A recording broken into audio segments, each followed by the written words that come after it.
Hello, you're listening to Poured Over, the Barnes & Noble podcast. My name is Chris Gillespie. Thank you so much for tuning in. My guest today is a staff writer at The Atlantic, where she covers climate change and environmental policy. Her work has also appeared in many major news outlets, including the New York Times, Newsweek, and Time Magazine, as well as on NPR and in the 2022 Best American Science and Nature Writing Anthology. She has a new book out this week entitled The Light Eaters: How the Unseen World of Plant Intelligence Offers a New Understanding of Life on Earth. Please join me in welcoming Zoë Schlanger. Zoë, how are you doing? I'm doing well. It's great to be here. How you Thank you doing? so much for joining us. I'm doing well. Let me begin by congratulating you on The Light Eaters. It is your first full-length book, right? It is, yeah. First And one.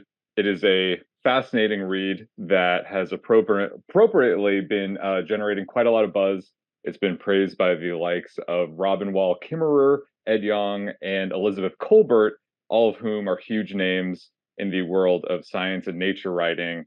How does it feel to join their ranks with the publication of The Light Eaters?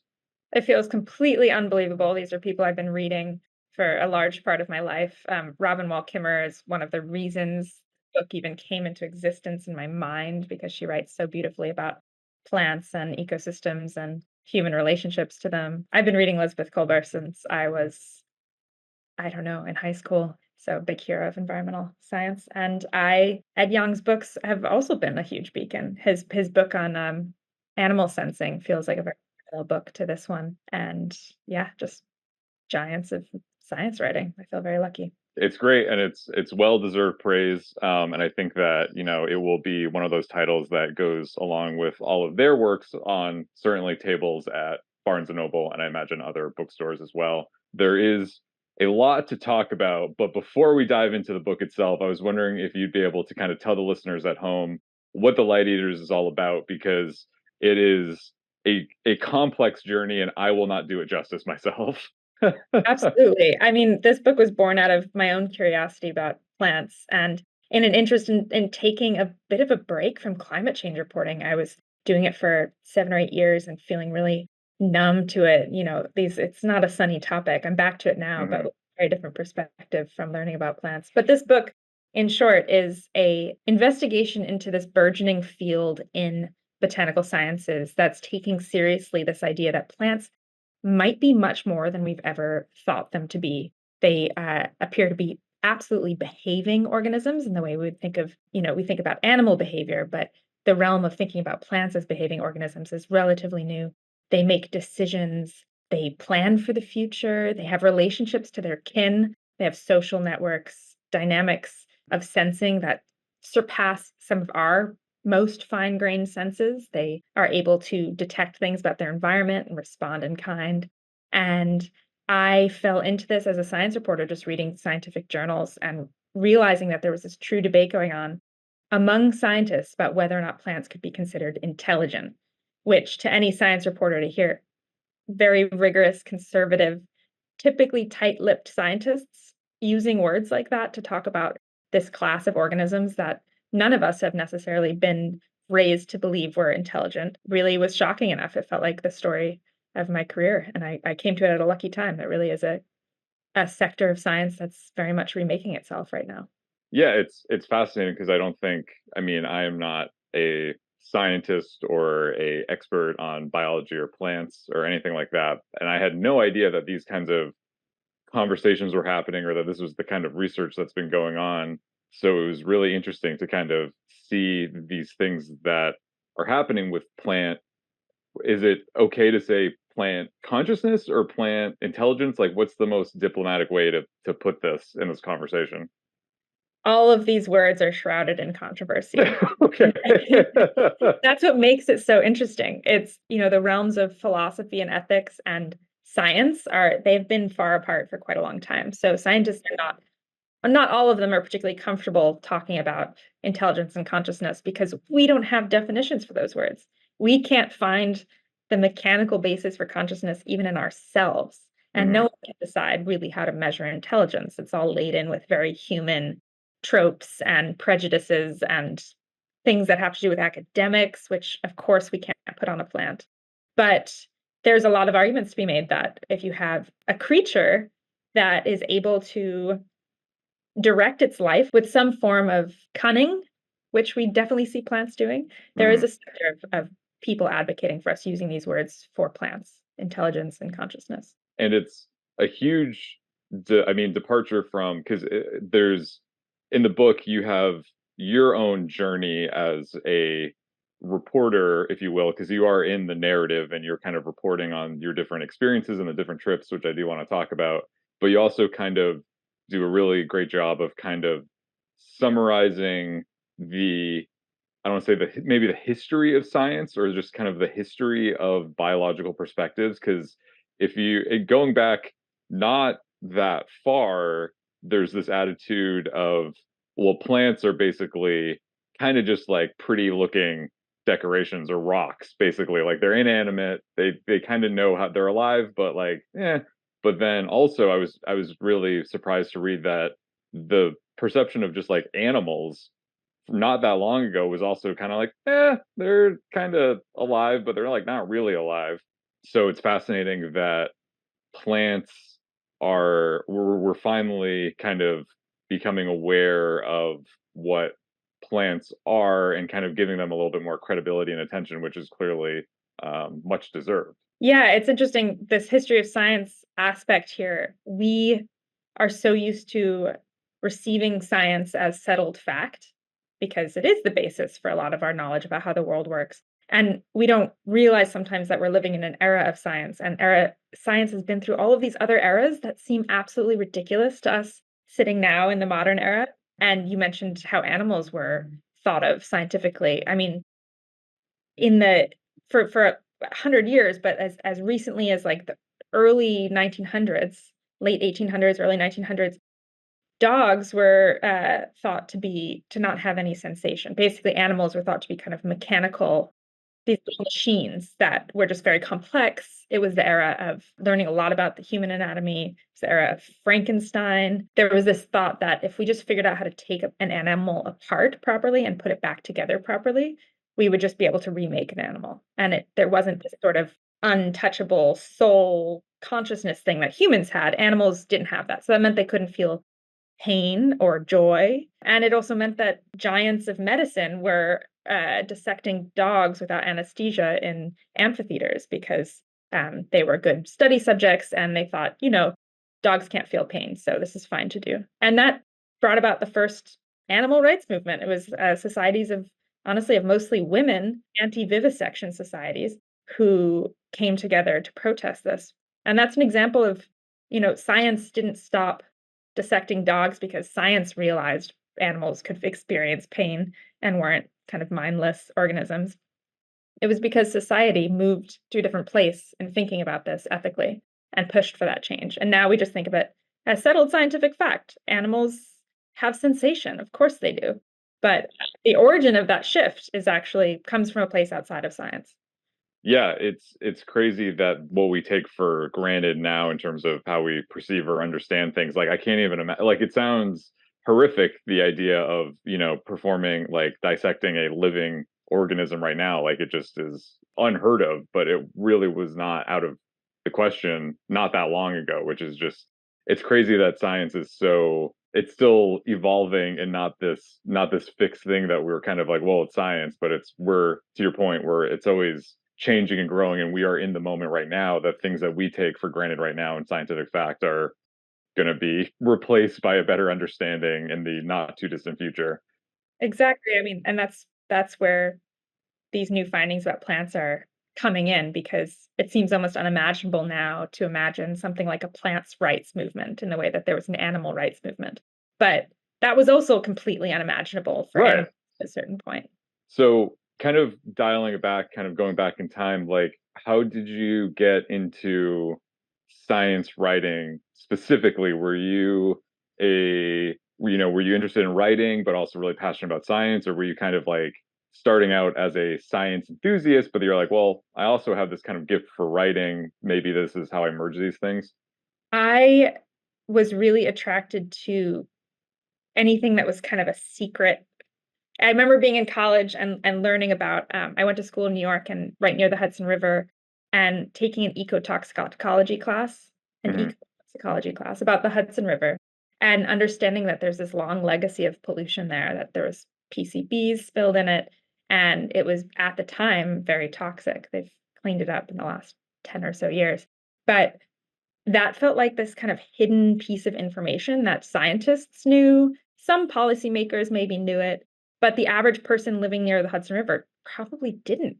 And that these kind of interesting historical secrets that are only sort of privileged information for people in the fields that they come from were really attractive to me. I knew I wanted to be a journalist, and journalism is about this sort of horizontal transfer of secrets from the realm of expertise to the realm of public awareness. That's how I got into environmental journalism. I mean, it's just they're so full of these sort of things that one can uncover and bring to the public, bring into public light. And it's how I came to writing about plant science too, because I was watching this debate happen over these shocking new revelations in plant science, but they were happening within botany journals that you need logins to access. And if you're not an academic, you're not reading these things. And I immediately realized this is something that the public should probably start to get a handle on. It's a complex issue, and expanding our brains to fit plants into this realm of our understanding of like active organisms and creatures and sensing beings, it's going to be a long road to that. So it felt like this had to be something that broke out of the academic sphere into the public one. Yeah, it makes a lot of sense that you know, in terms of revealing secrets or sharing discoveries, like you said, like horizontally, because that is a through line, I imagine, between journalism, but also the book is that this is something that's going on, but no one knows about it. So you really kind of are giving the platform or kind of a louder voice to what's actually going on. What was it like kind of making the switch or kind of changing your, you know, your technique a little bit to go from more like news writing, magazine writing to like long form book writing? What was that process like? Oh my God, it was such a pleasure. Being on a longer term deadline is really dreamy, but it also gave me time to talk to people for months and in some cases years at a time. I Hmm. got to stick with sources, interview these scientists, go out and meet them, and just speak to them as their work was developing, which is something you don't get the privilege of doing as a journalist typically. Maybe you have to turn something in a week, or maybe in 3 weeks, or in a month, but never this years long project of immersing yourself in material. And it was very humbling because you realize all of the information you can access in a few weeks of coming to a new topic, that's just the surface. That's very much the tip of the iceberg. There's a whole culture of expertise and people and information passing between them way beneath the surface of what you can get in a just a few interviews. So I really got to appreciate how also all these scientists are connected. So there's a lot of botanists married to each other, for example. There's a lot who came out of each other's labs and now are at different labs, and there's people have strong opinions about one another. I mean, when I say it's a culture, it really like everything, every discipline is, but it was striking to realize all these threads of interconnection that the plant science community has. It's a big community, but it's also not that many people are this devoted to these organisms that most of us don't think of as so dynamic.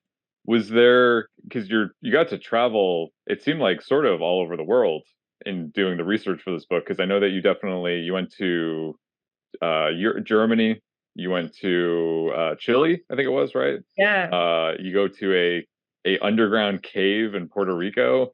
Uh, totally. was there one research trip that you got to make that was like your favorite or the most meaningful to you? I think going to the southern rainforest of Chile was that was definitely one of the most interesting ones. There's a rainforest in southern Chile. It's temperate, so it's cold. It's cold Hmm. rain. And I went down there with a team of plant scientists who had been working together for years and knew this forest very well. And the forest is inside of a national park, so there are paths through it. But these people had the right and the expertise to step off of these paths and just into the deep forest where anyone else would get incredibly lost immediately. And it's raining and it's so green and there are birds singing everywhere. And I had this experience of the second I let any of these team members kind of go around a bend in front of me, that was it. They were gone. I was alone in this forest, couldn't hear anything. It was very humbling to recognize how dense and complex and diverse these forests can be and how knowledge of them is such a rare thing. But I got to go there to watch science in action about a plant that had just recently been discovered to be a chameleon, to be able to mimic almost any plant it grew next to. It's a vine called Bocchila trifoliolata. It looks so normal. I mean, really, it's everywhere in this forest. It has 3 little leaves. It looks a little bit like a bean plant in that way, the trifoliate plant. They're oval leaves. And it's relatively small. It's not that showy. But in 2014, this researcher, Ernesto Giannoli, was doing other research in this forest with the same team and noticed that this plant was twining around multiple bushes. And so when the vine was sort of growing out on its own, it had its very basic leaf shape, but then it would disappear into another bush and seemingly become invisible. And he looked closer and realized it wasn't invisible. It was just that the leaves of this vine on the part that were touching or mixed into this other bush had reshaped themselves to completely match the leaves of that other plant. So this vine can change its leaf shape, texture, leaf thickness, whether or not the leaf is glossy or matte, the vein pattern of the leaves. I saw it mimicking plants that made leaves 15 or 16 times the size of its standard shape. In one case, Ernesto showed me this Bocchila vine was winding around a bush, and he's like, "Here, come feel the underside of this leaf." There's a tiny spike at the tip of every one of this bush's leaves that curls under the very tip of the leaf. And the Bocchila had created the spike too, which is just unprecedented for a plant. As Ernesto put it to me, it's like as if a human grew a rhino tusk. Growing a spike like that is something absolutely typical of a species. It's how you identify a species. It's just a trait that you would not expect a plant that does not normally make this leaf tip spike to be able to do, but this plant was doing it. It is one of the many examples of just kind of these remarkable discoveries that are happening in the plant world and with plant science, because that one in particular is because you sort of the book is sort of structured in a way where you kind of are taking kind of our human senses are kind of the most like vision or sight or smell or communication, different things like that. And I believe that was in the chapter sort of about like, can plants see things? Because how else is this plant mimicking this other plant? Because it's like, if it can't see it, then it must be doing something with the DNA, but it doesn't seem like it is. It just, that's like one of the most mind-boggling mysteries of the entire book, is like, there's a plant out there that can just all of a sudden turn into a different plant. It's crazy. Absolutely. Yeah. So this Bocchila vine is sparking this debate in botany about whether or not plants have vision, which is a fascinating debate. People are Yeah. very at the extremes of belief about it, but it's not completely improbable in the sense that there are more photoreceptors in plants than we have in our own eyes. They are exquisitely fine-tuned to variations in light, to the point where people say if you leaned very close to a plant, it could tell whether or not your shirt was red or blue. It can tell whether or not it's growing next to a genetic family member based on the light passing through the leaves of that plant before it hits it, or whether it's being shaded by a cloud, or, so that it does have these sensing properties that when we think about them in our cells, that amounts to vision. But of course, plants don't have brains. So where are they routing this information to create something of an image that would result in producing a mimicking leaf, for example? Some botanists are out there shouting, this means plants have vision. Ernesto, who I went down with, says no, he thinks it has something to do with biological hijacking, with microorganisms kind of jumping from different leaves and hijacking the Bocchila system to make it shaped like the plant it's growing on. that is a complicated, mind-expanding concept, because then it suggests that actually it's not that the plants are in charge of what shape they are, it's that microorganisms, viruses, bacteria are actually in charge, which is a different conception of life entirely. It brings up questions about how much bacteria are in charge of our lives, which is a whole field of study that's also very exciting and mind-bending.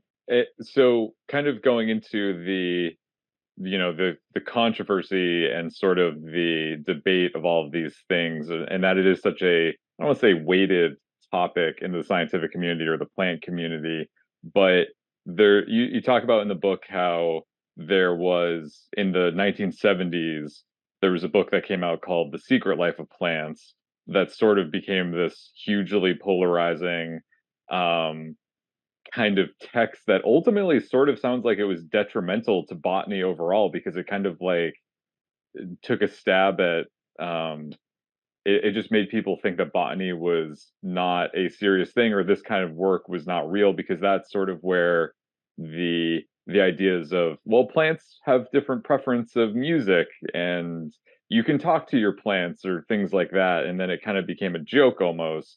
Were you at any point when you were working on your book and going through this, were you like, oh god, I hope I'm not accidentally creating The Secret Life of Plants too, or were you like, no, it's okay, the culture in our world is different now, I don't think I have to worry about creating such a stir? No, I mean, it is a concern. It was a concern. Okay. Absolutely, because um, the tendency is to take this scientific information and put it in the words that are most accessible to people, which is often metaphor, which is often metaphor that relates to ourselves. And so it's this total dance of, as you said, The Secret Life of Plants kind of tanked the field for a while because it made these very simplistic statements that plants enjoy classical music more than rock and roll. I'm sure most of your listeners have heard that ideas from that book, or that they enjoy you talking to them. These were things that weren't able to be replicated scientifically. And funding agencies got so freaked out by this that it was such a huge success. I mean, Stevie Wonder wrote an album, he wrote the soundtrack to the feature film for this book. Funding agencies went, oh no, this is not how we want plant science to be perceived. We're going to dial it way back. Anyone studying plant behavior or plants as behaving organisms are not going to get funded right now. So the field went underground for about 30 years and is resurrecting itself, partially because that taboo has worn off, but partially because the technology is so good that we can actually come to more rigorous conclusions about incredible things plants can do. Like they can sense sound, actually. There's nothing to suggest they enjoy classical music more than rock and roll, but they are very perceptive to sounds in their environment. They experience them as vibrations. To us, that I mean, it's a very similar mechanism to experiencing sound. But I was concerned. I think I mustered all of my scientific reporting chops to make sure I was doing this right. The book was fact checked. I feel confident in it. And yet, when you come to any field in controversy, there is that chance that there will be differing opinions about what's in here. Well, once again, I am not a scientist. I am not a part of the community, but having read the book, like I can't imagine that there's anything to worry about. I think it's great. I think will, stand up to whatever kind of, not that anyone's going to pay any scrutiny to it. Once again, I'm not a scientist. I don't know how it works, but I am confident that you will be fine. I appreciate that vote of confidence. In terms of talking about that, like, was there any point when you're kind of having these discoveries or you're going through this work where you're kind of like, because there's so many different, you must have just been bombarded with these kinds of discoveries and revelations while you're researching this book that most people would never have, but you're having these things, you're kind of having to incorporate this new information into your life, big information into your life on a regular basis. Was there any part of it where you're like, oh god, this feels like, because you have to keep an open mind, I think, when you're writing about this kind of topic, but was there any point where you're like, that feels like it's a little bit too far, even for keeping an open mind, where you're like, I don't really want to touch this, or this feels like even a leap for me to make? That's a great question. I think any truly new information in science has to be met with skepticism. Hmm. And that's why there's the function of peer review. I kept most any research that what has not been peer reviewed, meaning gone through the rigorous process of what it takes to get a paper published in a botany journal where scientific peers analyze it and make comments, and only if it passes muster does it get published. I'm pretty sure 99% of the research in this book is fully peer reviewed. The only things I mentioned that aren't are ones that are still in progress. Like personality research is a really interesting one. There's a researcher working to create a rubric for measuring personality in plants, which sounds so far-fetched, and I came to that Hmm. with a lot of skepticism. But we do that with animals in a very basic way. I spoke to a chipmunk researcher who studied chipmunks on the Quebec-Vermont border, and she assigned them personalities on this shyness to boldness continuum, which is how they do this for animals. Some chipmunks are very skittish, they're shy, they will start screeching at the most minor disturbance, thinking everything is an eagle that's about to eat them. And then some chipmunks are very bold. They'll go out and forage for food and are not much bothered by a predator. I mean, by something that could be a predator. And that results in different lifestyles. Sometimes the really bold ones, they get more food in the first year of their life, but they get eaten faster because they're not as skittish. But the really shy ones maybe are not as hardy. Maybe they produce fewer offspring because they're not as willing to take risks, but they live longer. So this is a lesson that there's room for all of our personality types in the like great game of life. And these principles can actually be applied to plants because plants are communicating with each other. They're signaling about danger. And some plants will signal using these chemical plumes they put out into the air. They'll signal at the slightest disturbance. And this researcher, Richard Carbon at UC Davis, found that the receiver plants, the plants that might pick up those signals, are less likely to respond to a super skittish plant.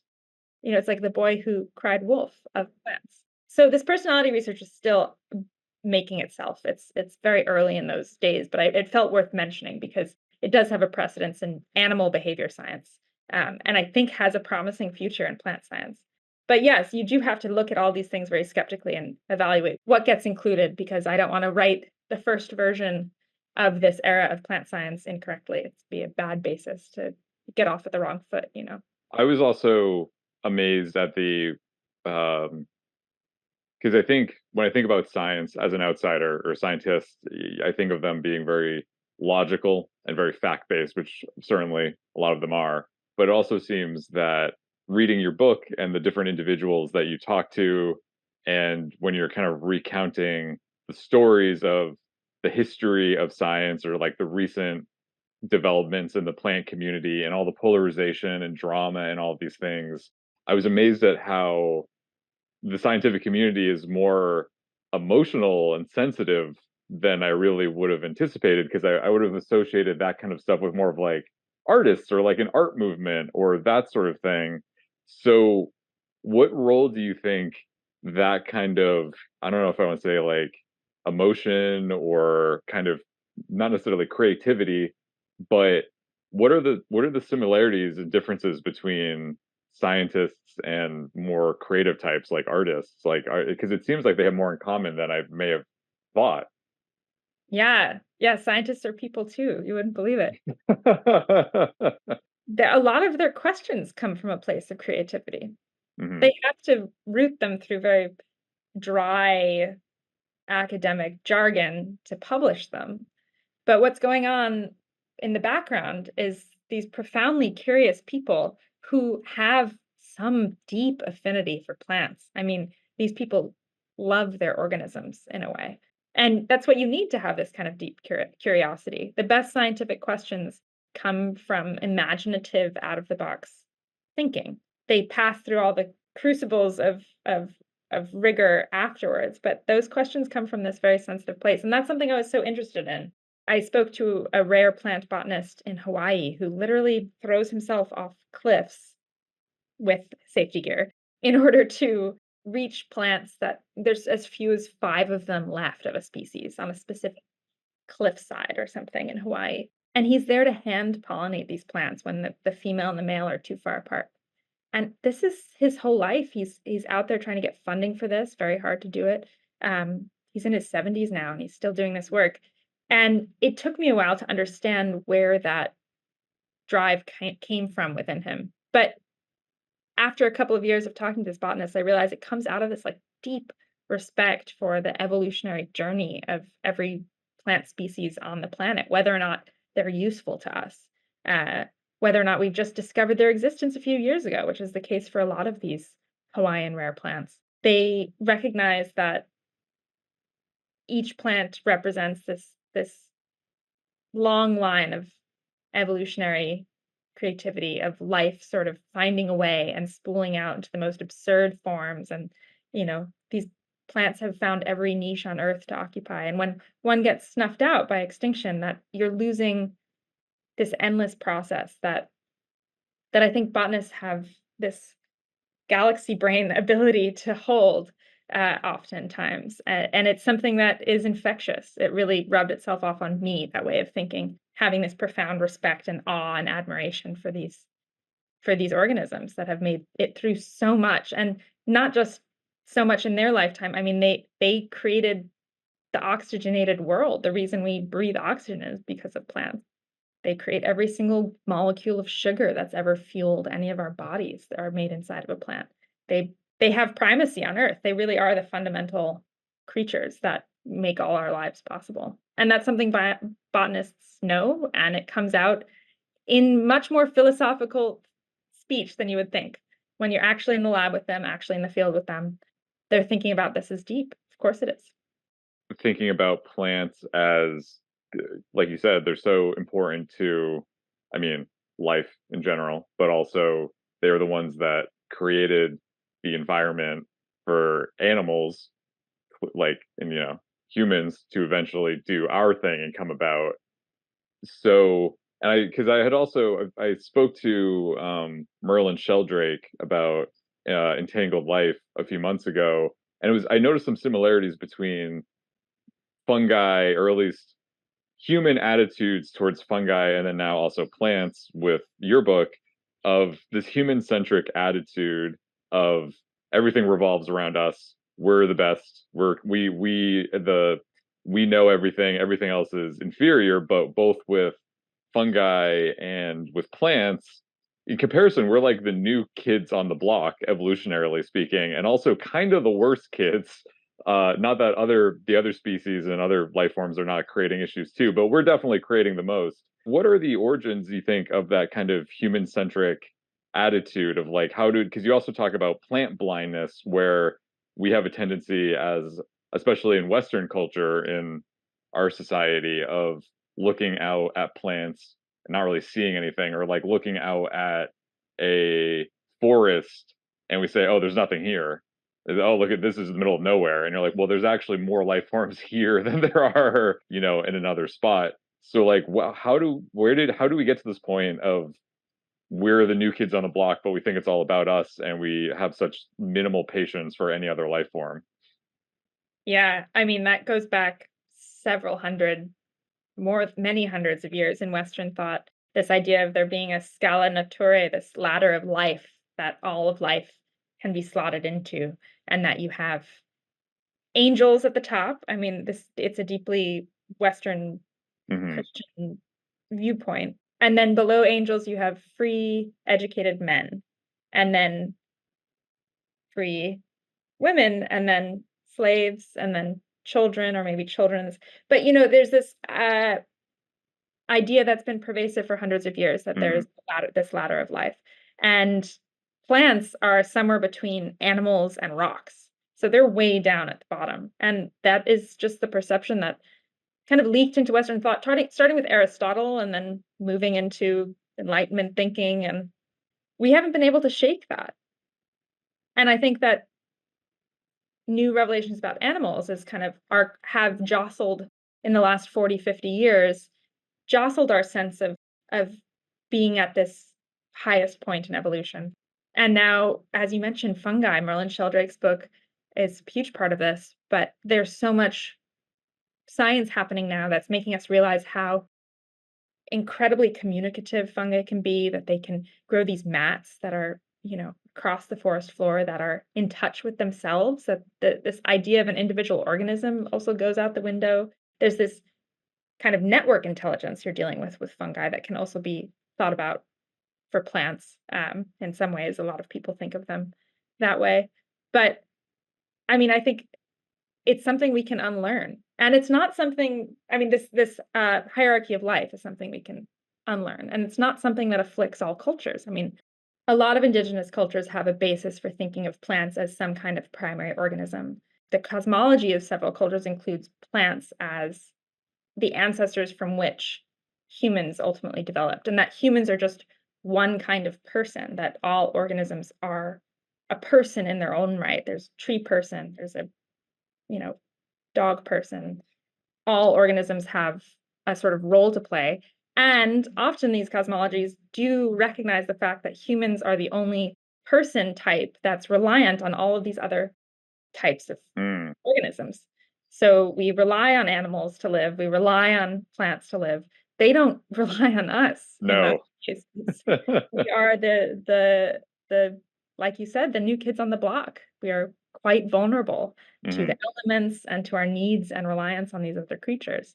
So I do think we're just the beginning of a long road for Western culture, for institutional science to start recognizing what that actually means and how to adjust our way of life and thinking accordingly. It also goes back to, the book of Genesis, going back to, oh, well, God created all of this for man. So, by the way, go ahead and consume everything you want because it's all for you. When in actuality, everything's interconnected. And it's like, well, you can't just consume things unchecked. You have to respect and you have to maintain a balance. But obviously, we as a civilization struggle with that, especially in the Western world of just the consumption nonstop. We get to consume everything. It's all for us. How do you think? Because I think you're writing in the book, and the work that's being done in the scientific community is working to change that perception of plants and make us more aware of how interconnected we are, how complex and fascinating they are as life forms. But like, what else do you think? Like, how else can we be better stewards and neighbors for plants? Like, how can we kind of start to fix our relationship with the plants and not be such a huge nuisance? There are so many ways. I mean, one huge one is, of course, climate change. We are definitely primary in figuring out how to destroy large classes of life willy-nilly. So figuring climate change out would be very helpful to plants. But I think some of the science that I write about is has direct potential uses in the ways we farm plants for food. I mean, agriculture has so much to learn from plant behavioral science. Um, the world of understanding how plants communicate with each other and how that relates to their defense. Plants have so many capabilities to defend themselves from predators. They evolved rooted in one spot, so they had to figure out evolutionary approaches to getting rid of pests before they're completely destroyed by them. But the way we grow food has, some would argue, robbed plants of their ability to actually carry out those functions. People talk a lot about biodiversity and having a diverse planting of crops. There's a reason for that. Plants are better able to signal to each other if they're not in huge clonal stands, or there's some research suggesting that. Taking advantage of the incredible capacity plants have to manipulate other creatures as well. I mean, many plants have relationships to insects where they harness them for their own good. There's a whole class of plants called ant plants, which I love that that's the official descriptor for them. They get ants hooked on sugary syrup, and then these ants defend these plants at all costs. They literally rip insects out of their stems in order to keep their precious ant plant free of pests. And, we think about crows using a stick to open a box as like a huge sign of intelligence, which I think it totally is. That's amazing. But what happens when a plant is using an animal as a tool for its own betterment? I mean, that's a is that intelligence? I mean, I'd say probably. But also understanding more about their social dynamics. There's a lot of research into kin recognition in plants now. It's a bit of a messy field. It's just still figuring itself out. But scientists have, in the last 20 years, come to understand plants can recognize their kin and will behave differently toward them. In some cases, they won't compete with them for resources. They'll actually politely avoid shading them if they're planted next to their genetic sibling. So that could be used for agriculture if we learn how to plant in a way that harnesses plants' individual abilities to flourish without much of our help. That could change a lot about how we use them, because we have to eat. That's the other thing. You can't get away from needing to eat them for our lives. We do have to eat them. It's hard to get around not being able to eat them. I also know, thinking about, the climate crisis, and a lot of times plants are a big part of that sort of, you know, discussion of possible solutions, or at least how we can stop making, the problem being like when you are, committing deforestation in such huge numbers and destroying the Amazon and destroying that kind of uh carbon sink, or these things that are absorbing carbon out of the air. A lot of people will say, well, you know replanting those trees and getting more plants is a part of that solution, or part of a solution. Obviously it's not a unilateral thing, it's got to be a multi-factor, huge, complex kind of thing. But and also there's no way to I correct me if I'm wrong. I think there's, like, even if we utilized every possible surface area for plants, it still wouldn't really get us to where we need to go. But do you think that some of the research that is being worked on, or kind of is being discovered now, like, will this kind of could this lead to certain solutions that could help us with the climate crisis in terms of how to better use plants? That's a great question. I know that there's work being done to research some of the ways plants behave and apply it to green technology, like the mallow flower, this like pink Hmm. flower, tracks the sun in this incredibly mechanically complex way. And researchers are studying that mechanics to better design solar panels that more accurately track the movement of the sun. I think that there's a lot of potential for climate solutions using plants, but how to do them in a smart way. I mean, I know a lot of tree planting for carbon sinks end up burned up in wildfires eventually. Hmm. Um, Yeah. there's a huge issue on the West Coast in the US. I think we're still in the stage of making a lot of mistakes in that regard. I think we do have a lot to learn from plants in terms of climate resilience, and they have a big role to play, but we're just at the beginning stages of figuring that out. It's something that needs a lot more funding and time and investment, I think. Hmm. I also am curious about your, because I think you have a very unique and interesting job and also perspective, because I think for a lot of people, climate crisis, big, scary, anxiety inducing thing. And it also feels like it, I mean, you can't escape it because it's everywhere, but also in terms of the media and news coverage about it, it seems like, I'm sure, we're recording this podcast a little bit earlier before the book comes out, but in between now and when the book is actually released to the public, there will probably also be some kind of climate related disaster or something that is also bad, that's disparaging. It's just like a nonstop flow, which I know you are acutely aware of. But, like, how do you live your life and compartmentalize all of that kind of dark, scary stuff while also still being a functioning human being and trying to live your best life? This is something I tried to figure out by writing this book. It's meant to be a brain break from covering relentless disasters. I'm talking to you right now from a hotel room in Southern Louisiana where I'm covering changes in the gas industry, and I'm in an area that's been hit by hurricanes so many times, and hurricanes are getting more intense in this region. And so everyone I talk to is gearing up for hurricane season, which starts June 1st, very soon. It is a constant presence, and I think I learned from writing this book, it's not something you can compartmentalize away from. But there are other tools that one can bring to their thinking around this. I know that learning about the incredible resilience and biological creativity involved in plant life reattached me to some of the material stakes we're dealing with climate change. It's very easy to see climate disaster as this sort of game of unimaginably large numbers. You hear Hmm. about species loss, you hear about destruction, acres of wildfire, of burnt forest, and we're, as humans, very bad at dealing with large numbers. This is a big existential issue that we're not necessarily that equipped to think through properly.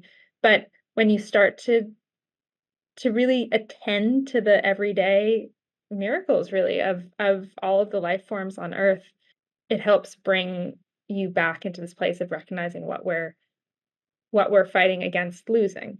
And rather than that being more painful, and in some ways it is, it has totally re-enchanted my everyday experience of being in the world, of recognizing Hmm. what we still have and what we stand to lose. And also that plants have been here much longer than we have, and they'll be here regardless of what happens to us in a different form. I mean, Hmm. life is change, and I wish we weren't inflicting the sort of changes that are happening now.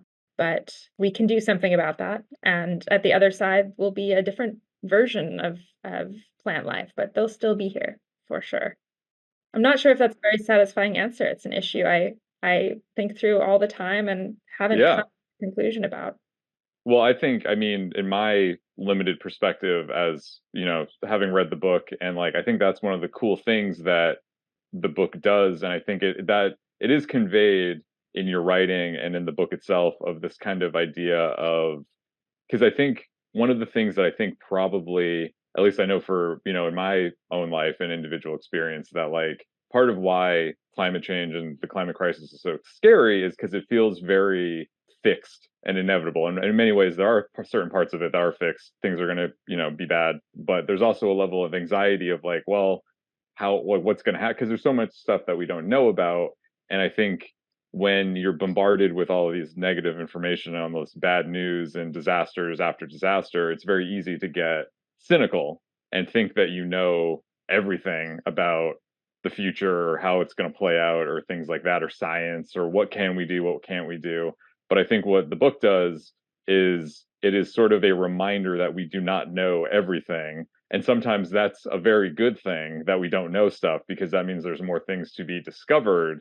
And it kind of reminds you that, especially like what we were talking about earlier about things that we take for granted in science, are like, because I think about how in the future there's going to be like, people are going to be amazed that we ever used fossil fuels to power any kind of society or industry, or they're going to like, can you believe that it's crazy that they didn't have access to this form of total clean energy that we know, all like kids know about these days, but now it couldn't have been imagined back then. So I think it is a nice reminder that there are many things that we don't know and many things that we will still find out, and many of those things will be good.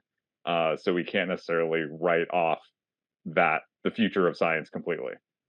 Absolutely. So well put. I mean, I think the biggest thing I understand now as a climate reporter is nothing is inevitable. Hmm. There actually is a really, we have the capability to steer things in another direction. It's a issue of will at this point, but you're right. There is a future. There has to be a future in which we think it's ridiculous that we ever lived like this. Yeah, Absolutely. I do yeah. think that that is what's going to happen. People will get smarter, and will, I think that's sort of what I think about. Or plants will just take over. Plants and fungi will be like, thank God they're gone. Let's figure. We have a little bit more room to stretch out and breathe now. What is next for you? Obviously, the book is coming out, and that's going to be a big deal. But is there anything else coming up on the horizon for you that you want to share? I am very excited to be thinking through another book, but Ah, still very early stages for that. yeah. And in the meantime, I'm just excited to be back at the Atlantic doing climate reporting, getting to really dig into this crucial issue at such a wild time to be thinking about it. So much to write about with climate change. And if people want to follow you, what are the social media handles for that?